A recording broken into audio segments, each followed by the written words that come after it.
अच्छा भाई, हमने सुन रखा है कि आपकी 2 शादियां हुई हैं, तो ये क्या माजरा है? मतलब दो शादियां की हुई आपने? दिखाएं, मैं अब थोड़ा सा जवाब देना चाहूँगा। देखिए भाई, मैं कराची में रहता हूँ, आप भी कराची में, तो हमारे यहाँ पे एक मौलाना है, मुफ्ती तारिक मसूद साहब, ठीक है, उनकी मैं वीडियो देख रहा था, उन्होंने तो 3-4 शादियाँ की हुई हैं।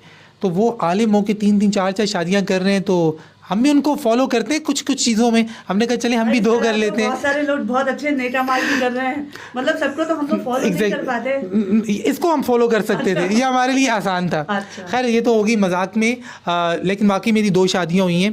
पहली शादी मेरी हुई थी, मेरी बात में नहीं सच्चाई है, सच्चाई है। पहली सही रिसर्च करके आई हूँ। बिल्कुल एग्जैक्टली।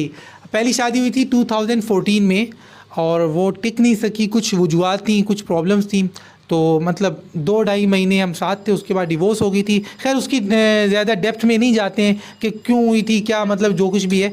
लेकिन दूसरी शादी के बारे में मैं थोड़ा सा बताना चाहूँगा कि कैसे हुई।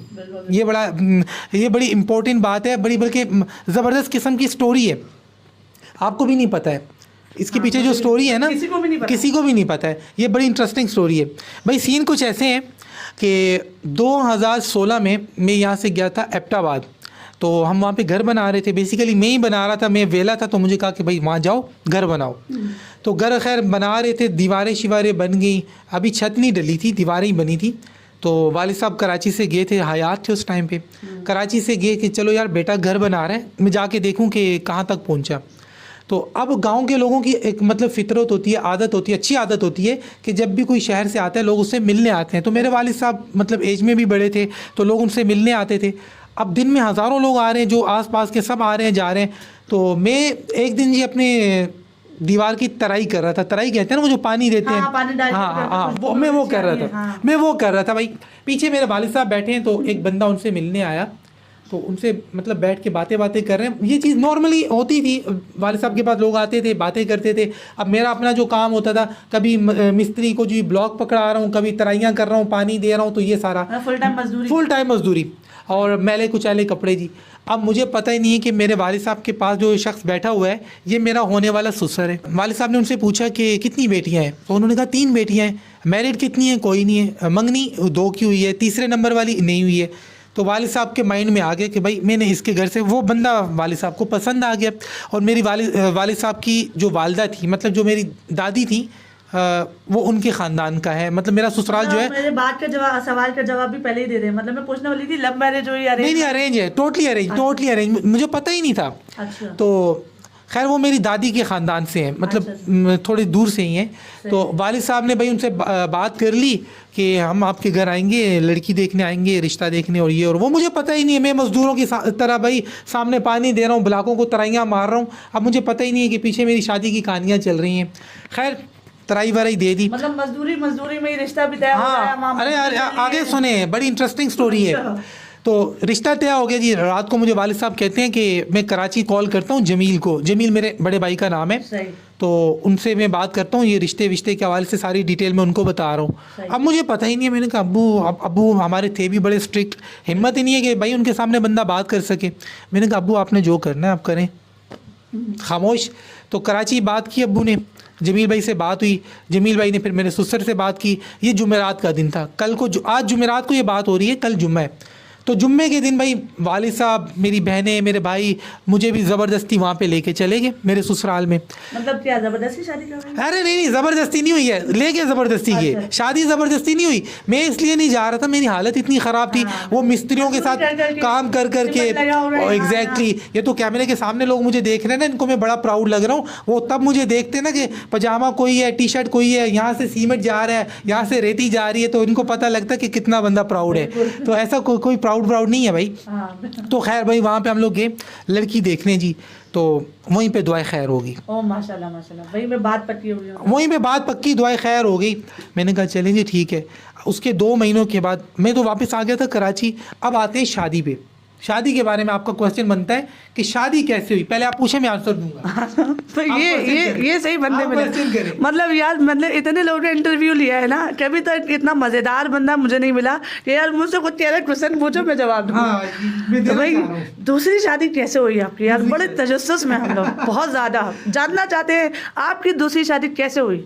बड़ी ज़बरदस्त बात है, बहुत अच्छा सवाल है। ये वो सवाल है जो मैंने ज़बरदस्ती इनके गले में डाला कि मुझसे पूछे। देखिए दूसरी शादी ऐसे हुई, कैसे हुई, यहाँ तक मंगनी तो मैंने बता दी कि भाई ऐसे ऐसे होगी, दुआई खैर होगी। उसके बाद मैं कराची आ गया वापस। कराची में वापस आया जी तो जनवरी 2017, मतलब जनवरी का महीना चल रहा था। तो यहाँ पे बात हुई कि भाई जनवरी के एंड में इसकी शादी है। ठीक है भाई शादी है। 28 जनवरी को मैं यहाँ से एबटाबाद पहुँचा और रात के टाइम 28 जनवरी 2017, ये बड़ी इम्पोर्टेंट बात है, इसको आपने ध्यान में रखनी है। 28 जनवरी 2017 को मैं गांव में पहुंचा। मुझसे पहले मेरे भाई बहनें वहाँ पे मौजूद थे। ठीक है। 29 जनवरी दोपहर को मेरा निकाह होता है। रात को मैं पहुंचा हूँ वहाँ पे, कोई मायो नहीं, कोई मेहंदी नहीं। आपको पता नहीं था कि कल आपका निकाह है? पता था। अच्छा। पता था, लेकिन वो मतलब सब ऐसी सेटिंग ऐसी की हुई थी। रात को मैं पहुंचा हूँ। अगले दिन 29 जनवरी दोपहर के 12-1 बजे के दरमियान भाई मेरा निकाह होता है मस्जिद में।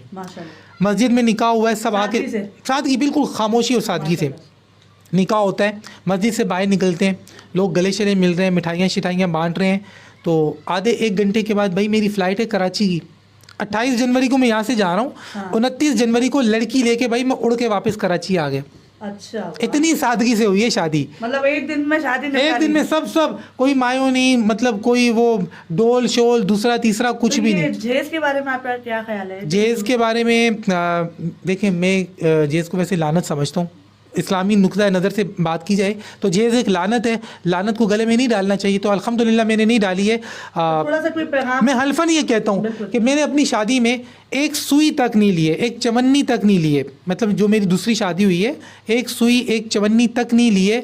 और जितना भी जहेज़ है, मतलब जहेज़ तो नहीं, जो ज़रूरी सामान होता है अल्हम्दुलिल्लाह मैंने ख़ुद ख़रीदा है। पहली शादी में भी हमने बहुत उनको मना किया था, बहुत फोर्स किया था कि भाई हमें नहीं चाहिए। लेकिन बाज़ होते हैं जो बेटियों वाले, वो कहते हैं हम आपको नहीं दे रहे, हम तो अपनी बेटी को दे रहे हैं। अब हमने मतलब जब उनको फोर्स किया कि हमने नहीं लेना, तो हमें फील हुआ था कि यार वो लोग नाराज़ हो रहे हैं। तो फिर हमने कहा कि भाई आपकी मर्ज़ी है। आप पैगाम क्या देना चाहते हैं? पैगाम ये देना सुई तक नहीं लिया। अब जब हमारे हाथ में चीज़ आई है तो हमने नहीं लिए। जब यहाँ दूसरी शादी में मेरे ससुराल वालों ने मान लिया हमारी बात, तो हमने उनको रिक्वेस्ट की कि यार आप ये चीज़ें ना दें, तो हमने नहीं ली। यहाँ पे मैं ये पैगाम देना चाहता हूँ कि भाई देखिए, हमारी इस जहेज़ की लानत की वजह से घरों में बहन बेटियाँ बैठी हुई हैं, उनकी शादियाँ नहीं हो रही हैं। इस चीज़ को, इस लानत को जो यंग जनरेशन है वो ख़त्म कर सकती है। जो यंग लड़के हैं, लड़कियाँ हैं, ये खुद आप अपने माँ बाप को बोलो कि भाई हमें जहेज़ नहीं चाहिए। अब मैंने स्टेप लिया, मैंने अपने वालिदैन को, अपने बहन भाइयों को खुद कहा, मैंने कहा भाई जहेज़ मैंने नहीं लेना है। अब जब मेरी शादी है ना, मैंने स्टेप लिया तो अल्हम्दुलिल्लाह वो लानत मेरे गले से निकल गई ना, मेरे गले में नहीं आई। तो जितने भी यंग लड़के लड़कियां हैं ना, सबको मैं ये कहना चाहता हूँ कि यार जब आपकी शादी हो रही हो तो आप अपने वालिदैन को खुद बोलो कि यार हमें अच्छा रिश्ता चाहिए, शरीफ। तो यहाँ पे जितने भी यंग लड़के हैं, लड़कियां हैं, मैं उनसे यही रिक्वेस्ट करूँगा कि जब आपकी शादी हो रही हो तो आप अपने वालिदैन को सिर्फ ये बोला करें कि भाई हमें नेक लड़का या नेक लड़की, शरीफ लड़का या शरीफ लड़की चाहिए। ये जहेज़ की लानत से हमें दूर रखें। आप लोग जब ये स्टेप लोगे ना तो मुआशरे में तब्दीली आएगी। तब्दीली आती ही तब है जब हमारी न्यू जनरेशन जो होती है, जो यंग जनरेशन होती है, ये कोई स्टेप उठाती है। रियल लाइफ एग्जाम्पल आपके सामने। अल्हम्दुलिल्लाह, अल्हम्दुलिल्लाह।